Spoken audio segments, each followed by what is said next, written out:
Muchas veces la gente que tiene cera en el oído, parece que la cera en el oído es como el demonio. Bueno, la cera está en el oído para proteger el oído de bichitos, de infecciones. ¿Qué tan común es que una persona tenga un problema en el oído? Los auriculares, ¿no? Entonces, claro, los auriculares o los cascos, decimos, no, los auriculares son malos. No, el auricular no es malo. Lo que es mala es la intensidad a la que escuchas la música, ¿no?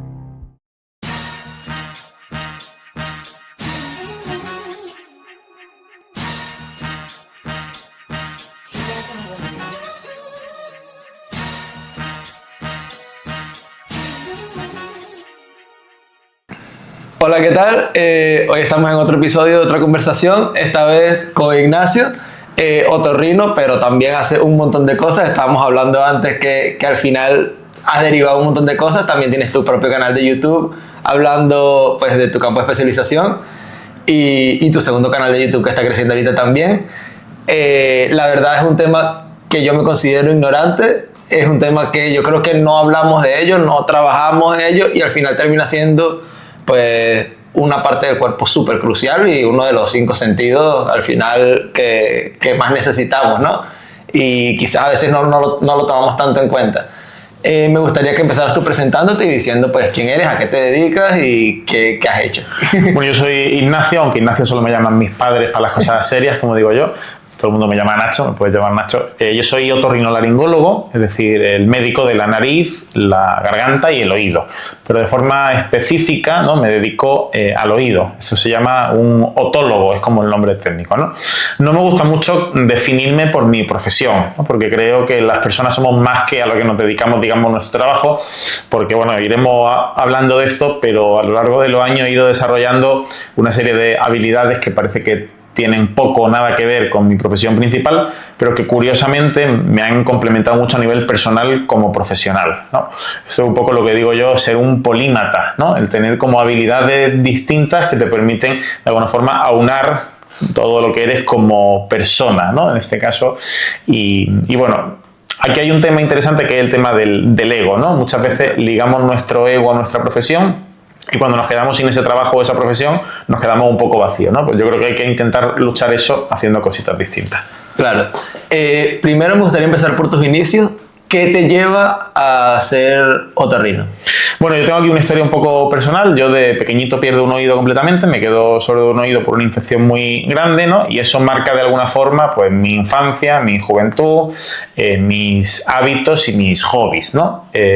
Yo para tratarme del oído iba al médico, ¿no? Yo soy de Melilla, una ciudad muy pequeñita que está en el norte de África. Soy extrapeninsular, seguro que te suena Sí, claro, de Canarias también. Eso es. Entonces yo iba cada X tiempo a Barcelona con un gran otorrino, ¿no? a que me tratara, me operara, pues todas estas cosas, ¿no? Y esto me marcó un poco porque, claro, yo veía esa figura referente de médico referente, ¿no? Y desde pequeñito me marcó bastante. También un poco, y muchas veces ligado a este tema de la audición, lo que son las cosas, ¿no? Empecé a tocar el piano con 6 añitos.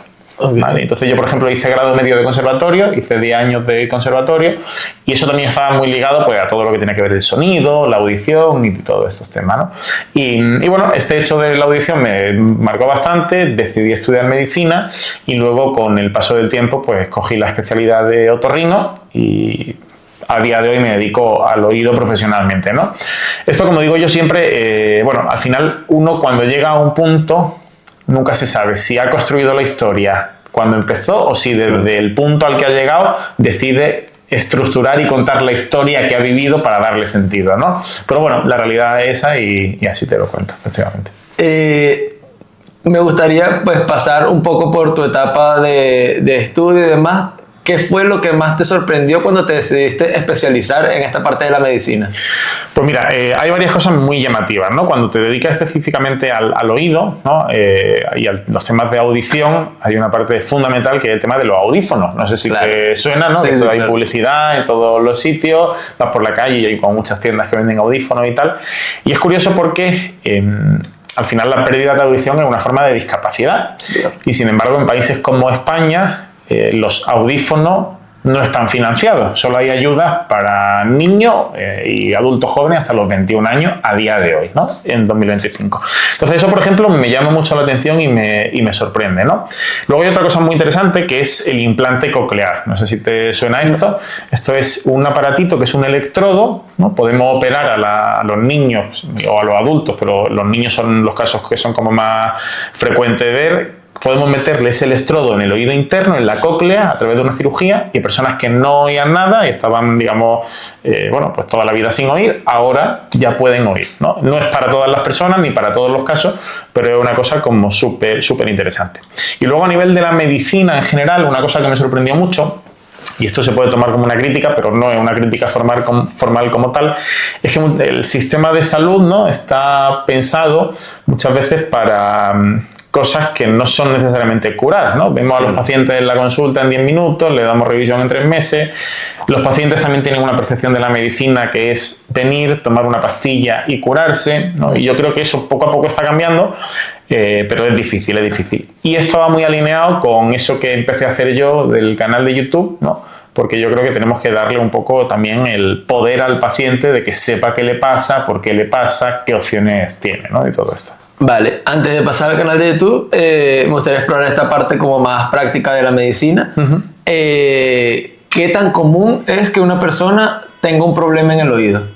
Bueno, si hablamos, por ejemplo, de pérdida de audición, ¿no? Es muy frecuente, ¿no? Y tenemos cientos de millones de personas en el mundo con pérdida de audición, ¿no? De hecho, la Organización Mundial de la Salud estima que para el año 2050 esto incluso se va a incrementar en un porcentaje brutal. ¿Esto por qué pasa? Porque estamos expuestos todo el día a ruido intenso. Seguro que ha ido alguna vez por el metro y ha escuchado la música de los auriculares del de al lado, ¿no? A pesar del sonido tan fuerte al que está el vagón del metro. Se nos olvida que esto hace daño en el oído, pero la realidad es que esto afecta directamente dañando el oído, sobre todo si estás durante largas horas, ¿no? Durante mucho tiempo expuesto a ruido muy intenso.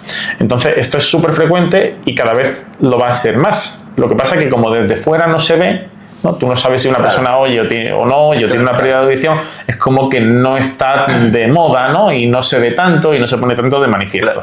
Pero es súper frecuente tener pérdidas, que no tienen por qué ser pérdidas completas, pero sí lo suficiente como para que te afecten luego en tu calidad de vida, o a lo mejor ahora no la tienes, pero dentro de 15 años, ¿sí? Claro, eso es lo que te iba a preguntar ahora, que parece incluso algo hasta medio natural el hecho de que, bueno, todos nuestros abuelos pues tienen cierta pérdida de audición. ¿Esto es algo inherente al humano de que vas a ir perdiendo audición sí o sí, o es algo de nuestro estilo de vida? Claro, aquí se juntan una serie de cosas, ¿no? Todos, conforme van pasando los años, todos nosotros pues nos vamos deteriorando, ¿no? Nos van saliendo arrugas, dejamos de perder, o sea, de tener masa muscular y también vamos perdiendo audición.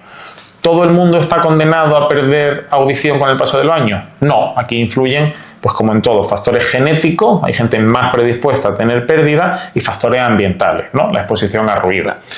¿Qué pasa? Que si tú tienes una genética fantástica, pero estás todo el día expuesto a ruido, vas a tener pérdida. Yeah. Si tú encima tienes una genética mala para la pérdida de audición y estás expuesto a ruido, pues vas a tener más pérdida y antes todavía, ¿no? Yeah. Entonces, bueno, y has comentado una cosa muy interesante que es la pérdida de audición en el adulto anciano o en el adulto mayor, ¿no? Y esto es muy importante porque se ha visto que las personas que tienen pérdida de audición y no se ponen audífonos, ¿no? Tienen más deterioro cognitivo, porque al final se aíslan, ¿no? Yo pierdo audición, estoy con la familia y me hablan, pero no le oigo, me aíslo. Como me aíslo, eso hace que no me relacione. Como no me relaciono, tengo más deterioro cognitivo más rápido, ¿no? Porque tenemos de alguna forma que darle de comer al cerebro, ¿no? Claro. Y tenemos que darle de comer al cerebro también con palabras, con sonidos, con ruido, ¿no? Entonces, esto para la calidad de vida de las personas es súper importante. Y si alguien tiene una pérdida de audición, que merezca la pena poner un audífono, hay que hacerlo pronto, porque hay que estimular el cerebro, no solo el oído. Claro. Lo que mencionabas antes, disculpa que se me acaba de venir a la mente lo que mencionaste de la cosa cóclea, que es me imagino que es lo típico que vemos en Instagram de esta persona no escuchaba nada, que son los videos súper emocionantes, que no escuchaba nada y ahora comenzó a escuchar y habló con la amiga o con los padres. Claro, es que tú ves eso y tú dices, wow, qué afortunados somos los que no tenemos ningún problema auditivo al menos, y dices, oye, es algo que hay que cuidar y hay que valorar, y que parece que no le hacemos caso. O sea, y vamos a una discoteca y nos ponemos al lado de la corneta más grande, y como dices tú, vamos en el metro que el de al lado puede escuchar nuestro sonido, o incluso yo creo que en términos sociales, pues eso, pasas por una construcción que están utilizando un taladro súper fuerte y demás. Y eso me lleva a preguntarte qué tipo de recomendaciones reales, o sea, que podamos aplicar realmente en el día a día para intentar mantener un poco en forma, pues, el aparato auditivo. Pues mira, lo más importante sin duda es intentar evitar exponerse a ruidos muy intensos, ¿vale? ¿Eso significa que no puedes escuchar música? No, significa que lo ideal es que bajes un poquito la intensidad de que lo estás escuchando. Muchas veces también tenemos demonizados los auriculares, ¿no? Entonces, claro, los auriculares o los cascos decimos, no, los auriculares son malos. No, el auricular no es malo. Lo que es mala es la intensidad a la que escuchas la música, ¿no? Así como recomendación, si lleva unos auriculares, ¿no? Y la persona que está a tu lado escucha la música, tendrías que bajarlo. Claro. Ahora hay muchas aplicaciones en el móvil, incluso los propios móviles llevan como un detector que cuando salta cierto volumen te avisa, ¿no? Pues mucho cuidado también. Y luego es importante la intensidad a la que estás expuesto, pero también es muy importante la duración del tiempo que te expone a esa intensidad. Y si trabajas con ruido, en un ambiente laboral muy ruidoso, pues lo ideal es utilizar protección auditiva, tapones o cascos de protección auditiva. Claro. Bueno, de hecho, estábamos comentando que yo trabajé en un almacén y nosotros pues teníamos que utilizar siempre los protectores auditivos, porque si no es que estás expuesto 9 horas a un ruido constante, que al final termina hasta afectándote en tu día a día. Es muy curioso porque eso también funciona según el país. En países de la Unión Europea o en países como Australia, ¿no? Están súper concienciados con esta parte, y en España, sin embargo, la parte de prevención laboral por exposición a ruido todavía no está como debería. Ok. Claro, eso es interesante también. Me viene a la cabeza cuáles son los tipos de infecciones o los tipos de problemas auditivos más comunes que suele tener la gente. Vale, a nivel de infección como tal, bueno, hay una cosa que es muy típica, que es el oído del nadador, ¿no? Llega el verano, metes la cabeza en la piscina y de pronto, pues te empieza a doler el oído, te mancha un poquito. Eso es lo que se llama como una otitis externa, ¿no? Y bueno, es muy típico en las piscinas, los cloros, pues ya sabemos. Eso en realidad es una infección de la piel del conducto del oído, no del oído como tal. Luego hay otra serie de afecciones que no son necesariamente una infección, ¿no? Son problemas del oído. Hemos dicho la pérdida de audición. Vamos a mencionar otra muy típica, que son los acúfenos o el tinnitus, ¿no? Que esto es cuando vas a una discoteca y sales de la discoteca, seguro que alguna vez te ha pasado que has escuchado un pi de fondo. Bueno, pues hay gente que vive con eso toda su vida, desde que se levanta por la mañana hasta que se acuesta por la noche, ¿no? Y eso afecta mucho a la calidad de vida, porque hay gente a la que le pone muy nervioso, le estresa mucho y le limita. Y otra cosa súper frecuente del oído, que no pensaríamos que es del oído, ¿no? Son los vértigos o los mareos, ¿vale? Que, bueno, pues son estas sensaciones como de borrachera o que se te mueve todo, que pueden tener muchas causas, pero una de las posibles causas es el oído, y por eso el otorrinolaringólogo tiene que intervenir ahí también. Claro, algo que me parece eso súper curioso. Ahora mi siguiente pregunta, ¿qué relación tiene el oído con el equilibrio del cuerpo? Claro, el oído interno tiene dos partes, ¿no? Tiene la parte de la audición, que es la cóclea, donde se mete ese implante coclear que te comentaba, ¿no? Y luego tiene otra parte que la gente no conoce tanto, que se llama el laberinto posterior, ¿no? O la zona vestibular, ¿no? Se llama laberinto pues porque efectivamente una cosa como un poco compleja, ¿no? Parece un laberinto. Bueno, pues ahí se encuentra el órgano del equilibrio. Tú eres muy joven, no sé si alguna vez has jugado a la Wii. Sí, claro, sí. Perfecto, sí. Pues mira, la Wii tenía una cosa que era un acelerómetro, y en los mandos te permitía que al moverlo hacia arriba y hacia abajo, la consola detectaba cómo te movías, ¿no? Pues nuestro acelerómetro está justo ahí, en esa zona, en el laberinto posterior. Y eso hace que cuando tú giras la cabeza hacia un lado a otro o sube arriba y abajo, eso es lo que le da la información a tu cerebro de hacia dónde te están moviendo. Okay. Cuando eso no funciona y tú te mueves, hay un conflicto entre lo que pasa en tu oído y el movimiento, y tu cerebro se lía, y ahí es cuando empieza a tener todos esos síntomas. Claro, es que justamente, no me quiero poner referencial, pero justamente tengo un amigo que hace pues, artes marciales y demás, y pues recibió un golpe justamente en el oído y perdió el equilibrio total, pero por un montón de meses. O sea, es una lesión que puede llegar a ser súper grave. Claro. puede ser que dure un tiempo y luego te recuperes, puede ser que vaya y venga y entonces cuando te da estás fastidiado, o hay gente que se queda con secuelas que son muy difíciles de recuperar y para muchos años, efectivamente. Vale. ¿Y qué síntomas crees tú que alguien no debería pasar por alto en cuanto al oído? A ver, esto como digo yo, el oído, un problema en el oído no te mata, un vértigo no te mata si es del oído, salvo que te dedique a limpiar cristales en un rascacielos de Nueva York en la planta 137, ¿no? Porque si ahí te da y te cae, ahí la has liado, ¿no? Entonces, el oído no mata. Claro, ¿qué pasa? Que el paciente, ¿no? O la persona a la que le está pasando algo no sabe si es del oído o no es del oído. Entonces, ante cualquier síntoma preocupante que te saque fuera de lo normal, que se te empieza a mover mucho todo, que notas que un día te levantas de la cama y te va hacia el lado, ahí tiene que verte un médico, ¿vale? Porque si es del oído, va a estar mal, pero no te va a matar, pero es que a lo mejor es del cerebro o a lo mejor es de otra cosa. Entonces, claro, esto hay que tomarlo mucho con cuidado y ante cualquier duda acudir ahí al médico. Claro.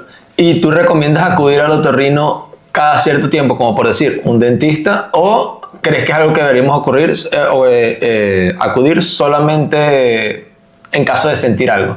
Perfecto, pues mira, ahí por ejemplo, yo antes no solía hacer recomendaciones de acudir periódicamente al otorrino, y es verdad que con el paso de los años voy siendo un poquito más recomendador de hacer controles de audición periódicos, sobre todo en personas que trabajan con ruido, trabajan con música o tienen un ambiente laboral que le incita a esto, ¿no? Esto es muy típico, por ejemplo, los músicos de orquesta, los cantantes. Bueno, al final su herramienta, una de sus herramientas de trabajo es la audición. Entonces ahí, por ejemplo, yo sí que recomendaría hacer controles periódicos.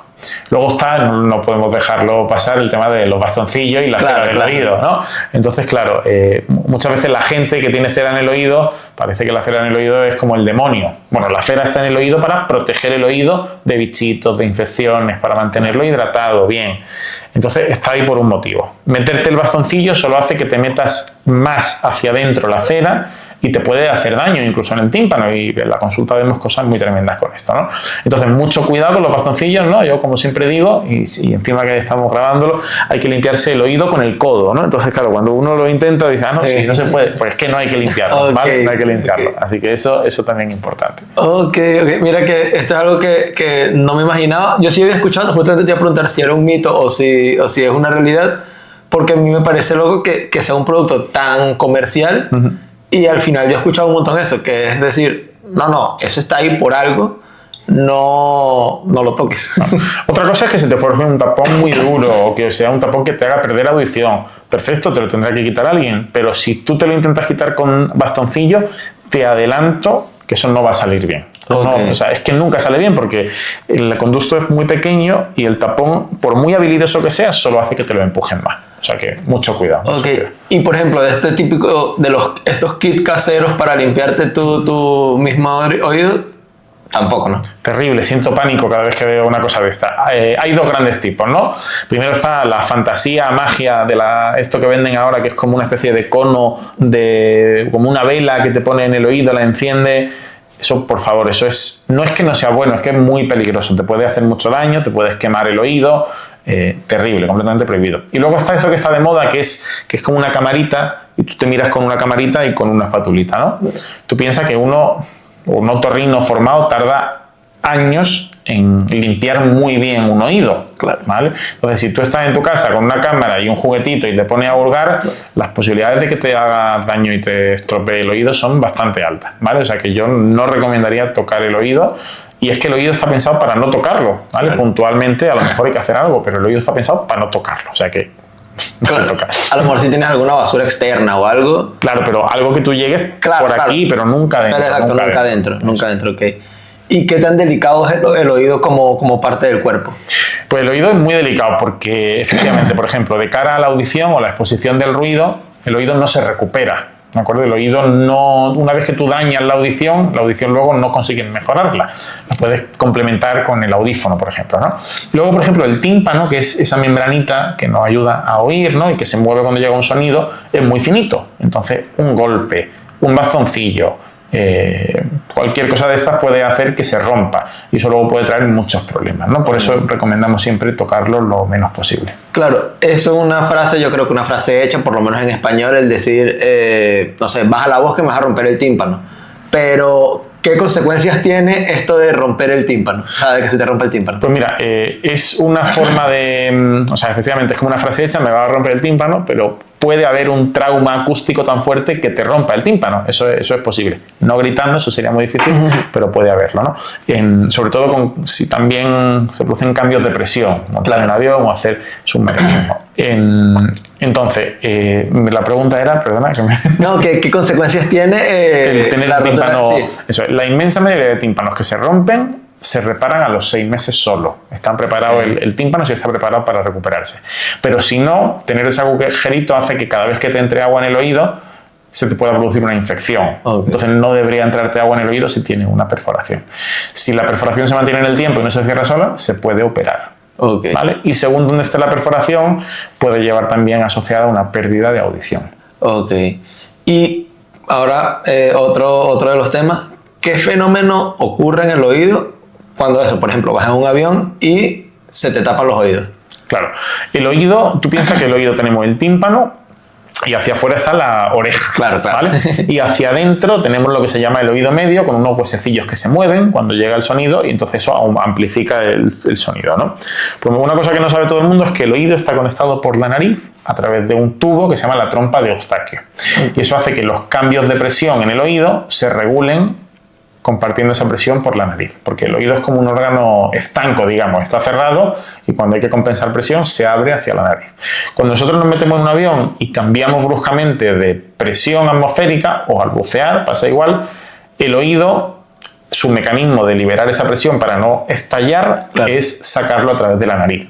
Si tú estás con catarro, si tienes mucho moco en la nariz, pues todo eso puede hacer que esa trompa no funcione bien y que efectivamente te duela el oído o se te tapone el oído mientras estás volando. Vale, entonces no es algo tan bueno. O sea, no puede ser algo, puede llegar a ser algo perjudicial el estar expuesto a cambios de presión constantes, por ejemplo.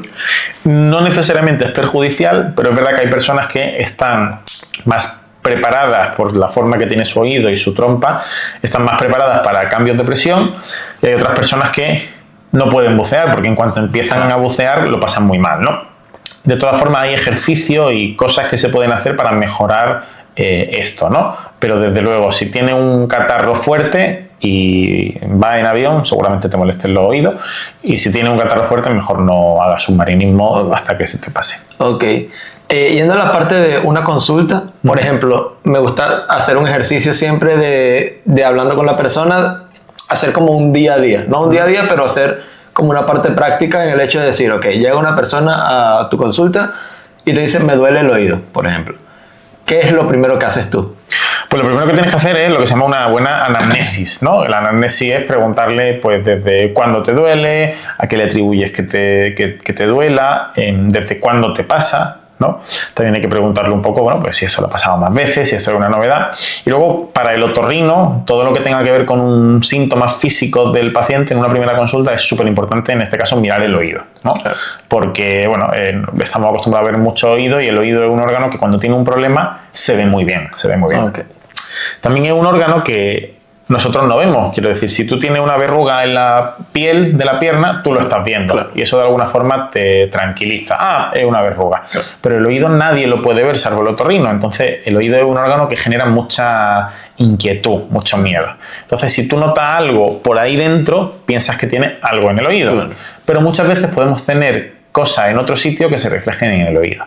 Por ejemplo, el dolor de oído, una causa súper frecuente de dolor de oído es tener un problema en la articulación de la mandíbula, es decir, apretar mucho los dientes por la noche y que toda esa zona como que se te congestiona, como que se te adormece, te dan pinchazos.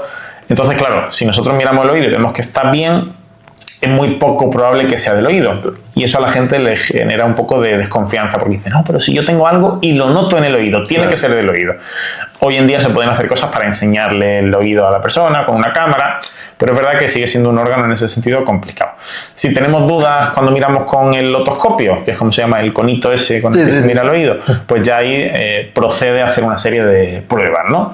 pruebas de imagen, pruebas de audición, un poco lo que corresponda según lo que te cuente el paciente. Y habitualmente una consulta, cuando procede, se termina con una prescripción, cuando se envía una medicación, un fármaco. Pero claro, aquí hay una cosa muy importante y es que no pueden mandar nada hasta que no tienes claro lo que le pasa a la persona. Y muchas personas cuando entran en una consulta, esperan salir con una pastilla que le solucione su problema. Un poco lo que comentábamos antes, ¿no? Pero claro, tienes que tener muy claro qué te pasa para mandarle algo, si no, no tiene Claro, si no es un ibuprofeno, sí. Eso es. Bueno, como hemos vivido durante muchos años ese tipo de medicina, seguimos pensando que eso es lo correcto, pero eso solo tiene sentido si te va a aportar algo. Si no sé lo que te pasa, mandarte medicación por medicación, pues no tiene mucho sentido. Claro. ¿Y crees que nosotros subestimamos los problemas auditivos? Los problemas auditivos absoluta y completamente están subestimados por la sociedad. Mira, está súper demostrado, un poco en la línea de lo que comentábamos antes, que la exposición a ruido hace perder audición, que la pérdida de audición favorece el deterioro cognitivo. Pero luego hay otras cosas que se conocen menos, ¿no? Y es que, por ejemplo, las personas que trabajan en ambientes muy ruidosos y no se protegen, y no hace falta que sea con un taladro, puede ser en una oficina que no está bien protegida, se ha demostrado que esas personas luego tienen más riesgo de tener problemas de salud mental, que llegan a casa con fatiga auditiva y más cansado, ¿vale? Se ha demostrado que la gente que vive cerca de aeropuertos, ¿vale? Claro, que tienen mucho ruido por la noche, descansan peor y tienen más riesgo de tener infarto cerebral, por ejemplo, y que las personas expuestas a ruido tienen los niveles de cortisol más altos y tienen factores de riesgo cardiovascular, es decir, tienen más riesgo de tener un infarto en el corazón también. Entonces, todo esto, salvo que te dediques específicamente a esto, e incluso en esos casos, son cosas que no sabemos, ¿no? Y la audición, lo has dicho tú al principio, es un sentido que es fundamental para muchas de las cosas que hacemos. Claro, es que es lo que mencionabas antes, con las personas mayores, sí es verdad que el típico abuelo que a lo mejor si no escucha bien ya no participa en la conversación. Entonces, es lo que justo lo que dices tú, que me hace pensar decir, en realidad, esto es mucho más importante que simplemente, bueno, estar bien físicamente o que simplemente, no sé, participar en una conversación puede parecer algo simple, pero eso es el desarrollo cognitivo también, y incluso en niños, me imagino también. Bueno, en niños es más importante porque si los niños no oyen nada, no desarrollan el lenguaje. Claro, entonces, los niños con pérdida de audición hay que tratar muy pronto la pérdida para que tengan un desarrollo cognitivo y un desarrollo del lenguaje adecuado. Si no oyes, no aprendes a hablar. Entonces, eso es súper importante. Claro. Y por ejemplo, más allá del audífono o del implante, ¿hay algún tipo de rehabilitación auditiva? Existe la rehabilitación auditiva, pero muchas veces confundimos el término, ¿no? La rehabilitación auditiva es que tú tengas pérdida, yo te doy rehabilitación y mejorar la pérdida. No. La rehabilitación auditiva es que tú tienes pérdida, te pones un audífono o un implante coclear y para que tu cerebro se adapte a esa nueva forma de escuchar con un aparato, se hace rehabilitación auditiva, ¿vale? Pero la rehabilitación auditiva no mejora la audición de tu oído como tal y no existe nada de eso científicamente probado a día de hoy. Ok. ¿Y qué tan recurrente es una operación en el oído? Depende, porque operaciones en el oído hay de muchísimos tipos, ¿no? Claro. Por ejemplo, hay una cirugía de oído que es súper frecuente, que es los típicos drenajes en niños. No sé si te suena. Los niños tienen más posibilidad de que se le acumule moco en el oído cuando tienen catarro y, de hecho, es más posible que se le acumule el moco porque su trompa de Eustaquio todavía no funciona lo suficientemente bien. Y en esos casos es muy típico poner unos drenajes en el oído. Se hace una incisión pequeñita en el tímpano y se ponen como unos tubitos para sacar ese moco y que el oído ventile bien. Eso es muy frecuente. Yo diría que es la cirugía más frecuente de oído. Y luego tenemos cirugías menos frecuentes de oído, ¿no? Pues dentro de esa estarían el implante coclear, que hemos hablado delante, algunos tumores del oído o algunos tumores del nervio de la audición, el neurinoma, por ejemplo.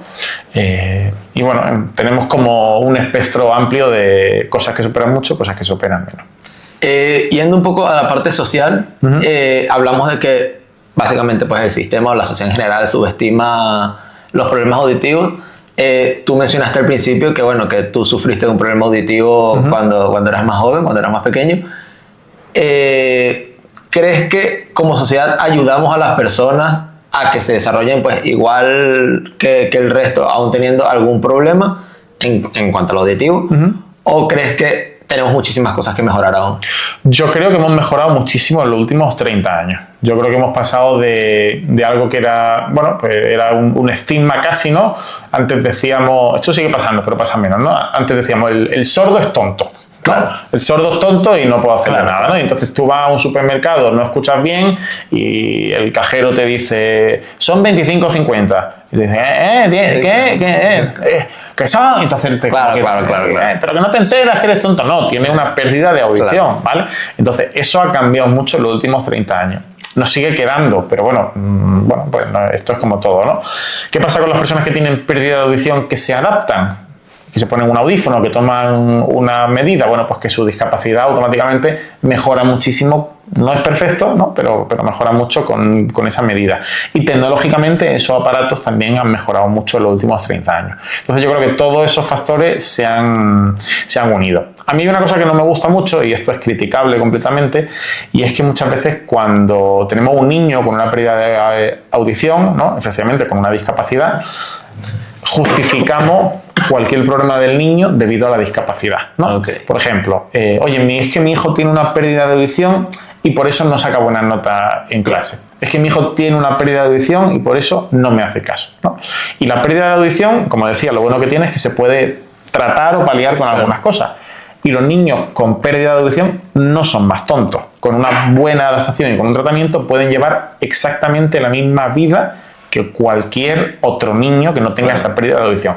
Entonces yo tengo una lucha en la consulta muchas veces con esos padres que dicen, no, pero es que mi hijo no oye. Bueno, no oirá, pero eso no es excusa para que no tenga un desarrollo normal y que haga absolutamente lo que quiera. Claro, no importa. Además tú eres el vivo ejemplo de ello. Bueno, yo mi pérdida de audición es un poco particular porque yo tengo una pérdida completa de un oído, pero oigo por el otro oído, ¿no? Claro. Y pérdida de audición hay de muchos tipos y de muchas formas, ¿no? Pero yo le estoy muy agradecido a mis padres porque ellos nunca me inculcaron que eso fuera un problema para hacer cualquier cosa.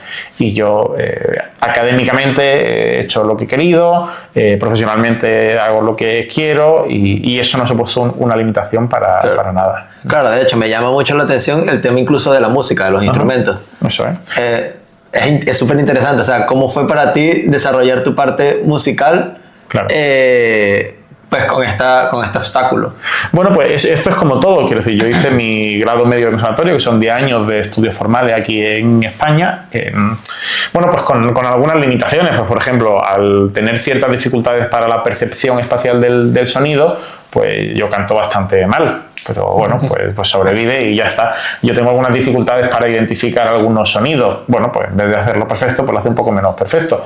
Pero bueno, eso no me impidió, ya te digo, hacer eso, luego tocar con grupos de música, con amigos y tocar en conciertos. Bueno, pues es decir, esto es como todo. A lo mejor no eres músico profesional, que los conozco, ojo, con pérdida de audición, pero bueno, dentro de las cosas se pueden hacer muchas cosas y eso me ha enriquecido mucho, por ejemplo, me ha ayudado a entender mucho mejor, ya no solo como profesional, sino a nivel personal, gestionar mi pérdida, tener cuidado con ciertas situaciones, todo eso también ha influido. Claro, es que eso me parece súper interesante porque es algo que pues no nos imaginaríamos. Y me imagino que eso que a ti te ha ayudado un montón también en la parte personal de decir, bueno, mira, tengo ese obstáculo, pero yo no lo tengo y seguro que, bueno, seguro no, 100% que tú tocas un instrumento mejor que yo. Entonces uno dice, bueno, incluso hay obstáculos que a lo mejor es lo que dices tú, los agrandamos para justificar ciertas cosas cuando en realidad no son excusas. Eso es. Eso, aquí hay un término que yo he aprendido estos últimos años y que creo que es fundamental, que es la neuroplasticidad, ¿no? Que es esa capacidad que tiene nuestro cerebro para adaptarse según a nuestras condiciones a distintas cosas, ¿no? Esto está, si me ve un neurocientífico diciendo esto, a lo mejor me pega. Pero yo creo que viene muy bien a resumir esa posibilidad que tenemos de adaptarnos como a muchas cosas distintas y muchas cosas nuevas. Entonces, bueno, ¿por qué tú no tocas bien música? Porque no empezaste bien desde pequeño. Quiero decir, eso es un poco como todo, ¿no? Pero sí, es cuestión como todo de adaptarse y no justificar tus dificultades en problemas que a lo mejor no son la causa. Claro. Ahora, saltando a la parte de tu canal de YouTube. ¿Cómo te da por empezar un canal de YouTube a divulgar? Pues mira, yo esto siempre lo cuento, ¿no? Yo me veía en la consulta que yo no hacía todo lo que quería. Me refiero, yo tenía esta idea romántica de la medicina, de que los médicos ayudamos a las personas, curamos a las personas, y te das cuenta que, bueno, en ocasiones sí, pero en ocasiones está un poco puesto ahí y hay gente a la que no ayuda en tu día a día, ¿no?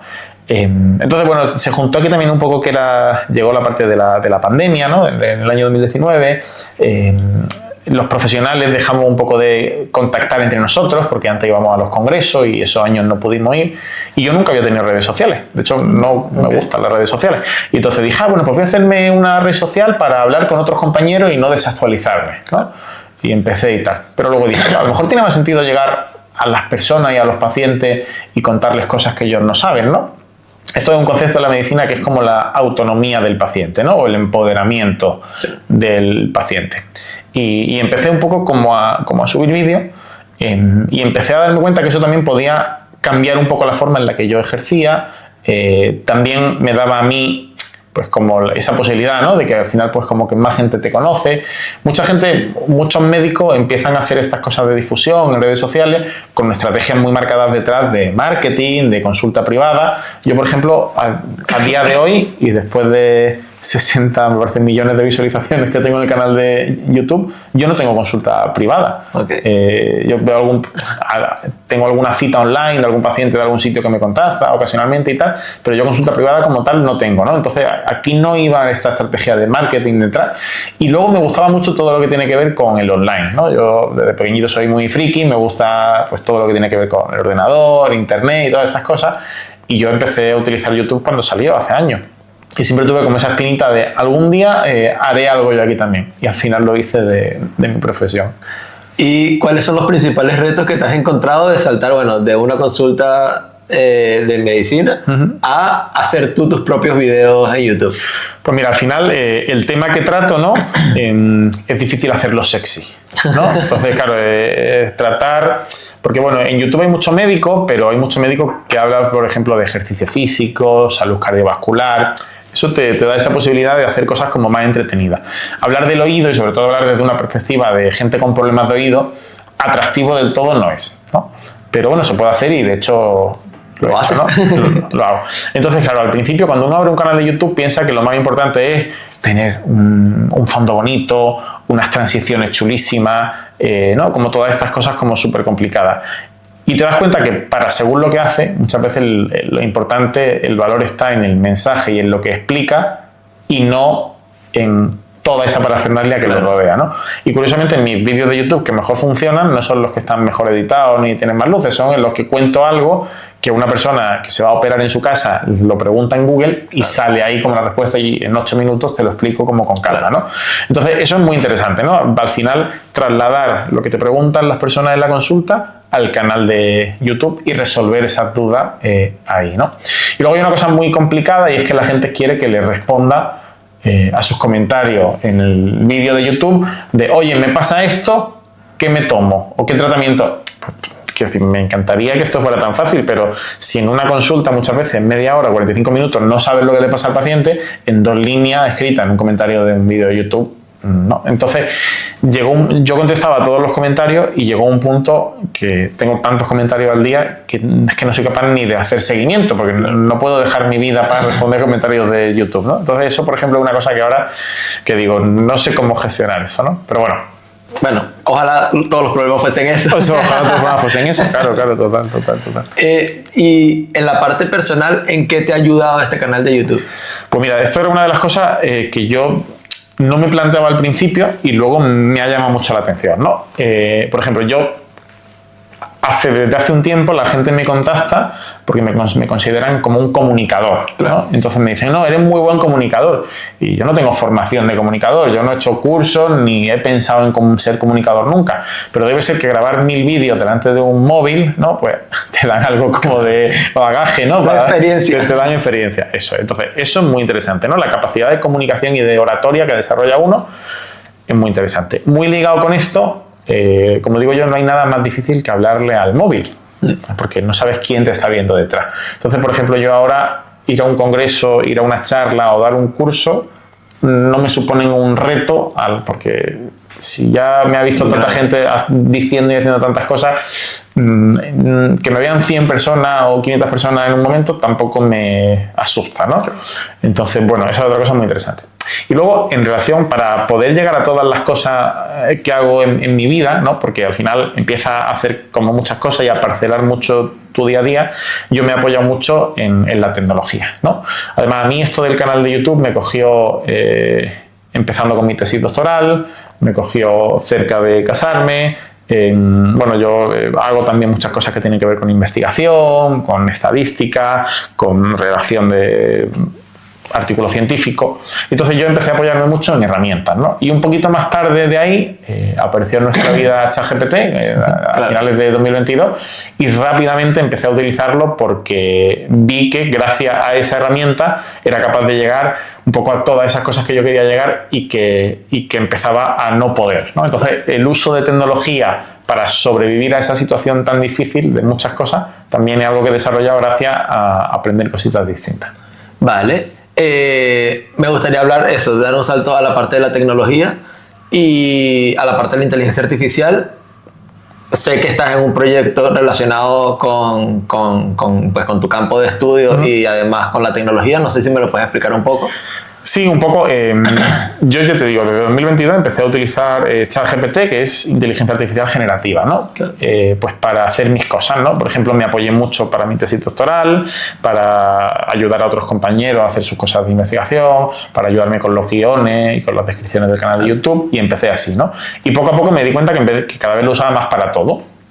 Y a raíz de esto, pues lo típico, hablas con médicos y te das cuenta que algo que tú tienes completamente integrado en tu día, que es usar herramientas de inteligencia artificial, pues los médicos no la usan, porque no se han visto en la necesidad probablemente, pero están muy perdidos, muy perdidos. Claro. Entonces, en este camino me encuentro con varias personas, una de ellas un ingeniero de telecomunicaciones, y entre los dos montamos un proyecto que se llama Red Sanitaria, que es un proyecto para dar formación a médicos en inteligencia artificial generativa, es decir, herramientas que ellos usen en su día a día para facilitarles su labor, digamos, ¿no?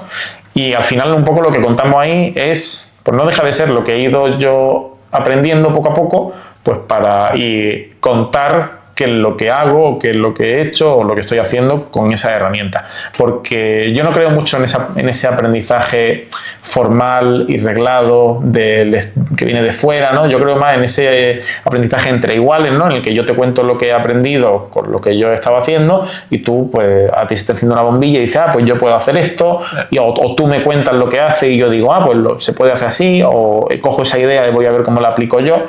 Y esto va un poco de eso, ¿no? Por eso se llama Red Sanitaria, ¿no? Un poco claro. como un espacio donde compartir cosas y eso. Y, por ejemplo, bueno, es que a mí todo lo de la inteligencia artificial yo creo que es súper interesante siempre y cuando lo sepamos utilizar. O sea, también hablaba de eso con el psiquiatra y digo, bueno, a lo mejor para una consulta psiquiátrica no es la mejor opción el utilizar inteligencia artificial, pero sí es verdad que es una herramienta que está para facilitarnos la vida. Y eso me lleva a la pregunta de cómo ves tú no solo la medicina, sino la parte de ser otorrino en 5 o 10 años. Pues esto que has dicho del psiquiatra, voy a empezar por ahí, es muy interesante porque de hecho ya hay como un montón de aplicaciones que son agentes conversacionales para problemas de salud mental. Y entonces eso lo que te permite es que, bueno, pues que tenga una persona con un soporte sin necesitar 24 horas a un psicólogo o a un psiquiatra, y eso salta la alarma cuando se necesita, ¿no? ¿Qué va a cambiar en la otorrinolaringología y en la medicina en general? Pues todo lo que tiene que ver con la gestión de la información ya ha cambiado, ¿no?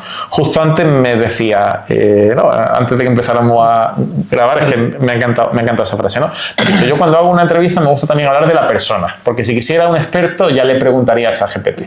Pues al final eso ya está pasando también con la medicina. La medicina, nosotros somos gestores de conocimiento. Es una carrera muy intensiva en estudio donde tú memorizas para asimilar el concepto y luego relacionarlo. Y eso la inteligencia artificial, los modelos de lenguaje ya lo hacen mejor que nosotros a día de hoy, le pese a quien le pese, ¿no? Entonces, ¿qué pasa? Que el médico tiene muchas funciones y muchas capacidades, no solo gestionar información. Tenemos que ser humanistas y tenemos que estar cerca del paciente, tenemos que acompañar al paciente, ¿no? Tenemos que saber medicina y ahora ya también tenemos que saber tecnología.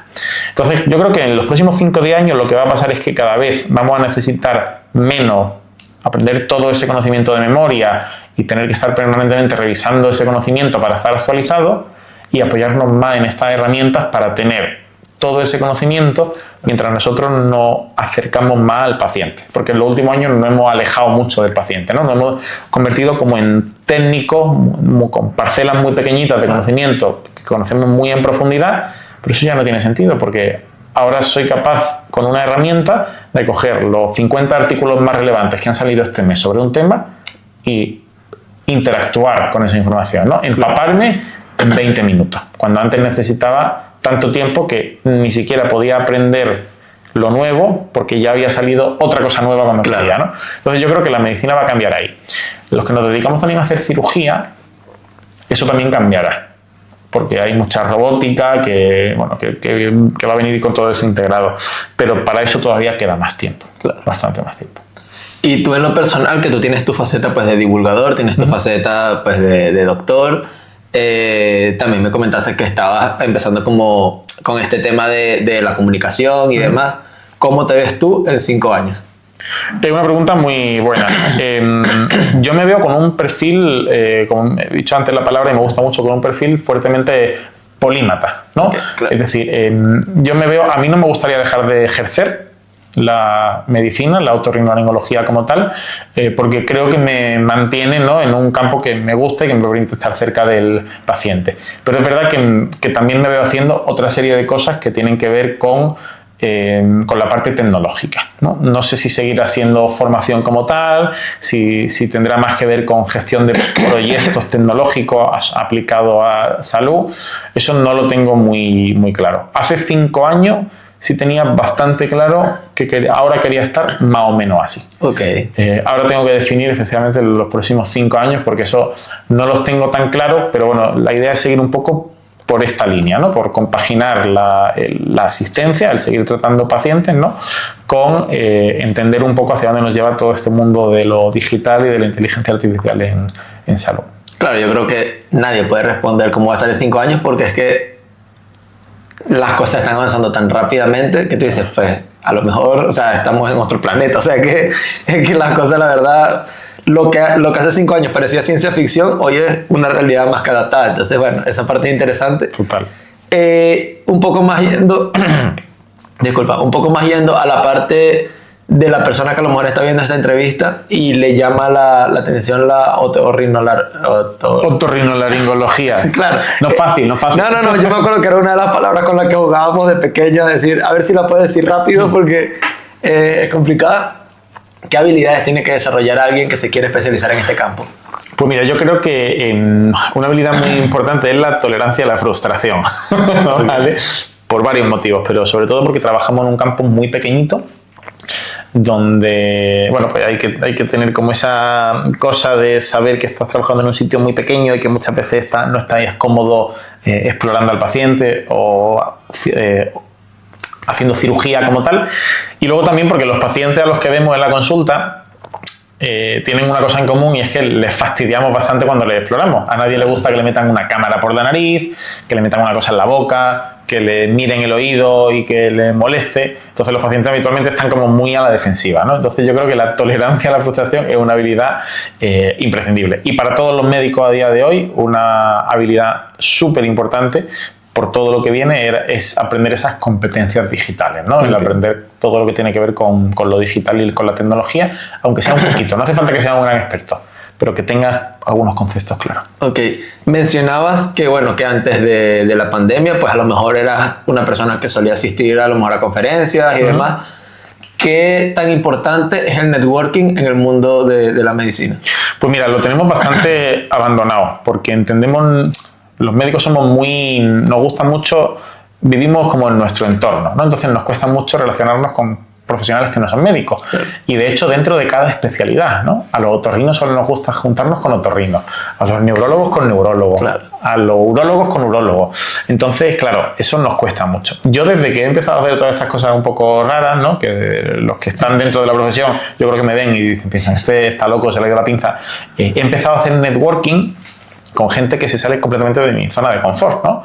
Con ingenieros, con gente que se dedica al emprendimiento, con el mundo de la psicología, ¿no? Pues cosas como, estoy aquí contigo hoy, ¿no? Pues claro, al final del networking también, ¿no? Pues a los médicos el concepto de networking se nos atraviesa un poco porque pensamos que es solo ir a nuestros congresos. Claro. Y al final un congreso de una sociedad médica pues se te queda pequeño pronto porque hay las personas que hay y aunque eso se va renovando, bueno, pues más o menos conoces siempre a los mismos, ¿no? Yo creo que es muy importante salir ahí un poco fuera y entender que hay otros profesionales fuera del sector, de nuestro sector, que nos pueden ayudar a traer ideas de fuera que nos van a enriquecer muchísimo. Vale. Bueno, saliendo un poco del tema otorrino, esto ya vamos terminando casi. Esto es una pregunta que siempre me gusta hacer a los invitados, que es, ¿cuáles son tus 3 países favoritos que has visitado o los 3 que más te gustaría visitar en un futuro? No tiene que ser relacionado con tu campo, ¿o sí? O sí. Vale, perfecto. Pues mira, en el top 1 de países yo te pondría Japón. Ok. ¿Vale? Japón fue un país que me gustó mucho porque, bueno, a mí me gusta mucho la cultura japonesa, ¿no? Desde hace muchos años pues consumo mucho ocio japonés, ¿no? Me gusta mucho el anime, Claro. me gusta mucho, por ejemplo, los JRPG, ¿no? Pues todo esto me gusta bastante y entonces el ir allí fue llamativo para mí, ¿no? Y me gustó mucho. Luego, además tienen una cultura y una forma de entender el mundo que muchas de las cosas que hacen me atraen, ¿no? Tienen una cultura del esfuerzo brutal, han sido capaces de reponerse de cosas que otros países no podrían, y no solo reponerse, sino ponerse otra vez a la cabeza, ¿no? Entonces, es un país que me gusta mucho. Otro país que me gusta mucho y no tiene nada que ver con Japón es Noruega. Okay. Estuve hace ya también unos cuantos años y Noruega me encantó porque es como que corta un poco con todo lo que conocen, ¿no? Y es como esa naturaleza, ¿no? Un poco como distinta, ¿no?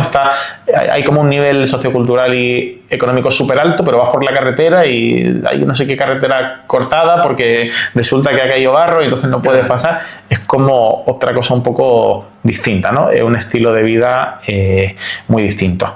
Y si tuviera que decirte un tercer país, es complicado, pero me voy a mojar. Espérate que estoy pensándolo. Me voy a mojar con Costa Rica. Ok. ¿Vale? Costa Rica me gusta pura mucho. Vida.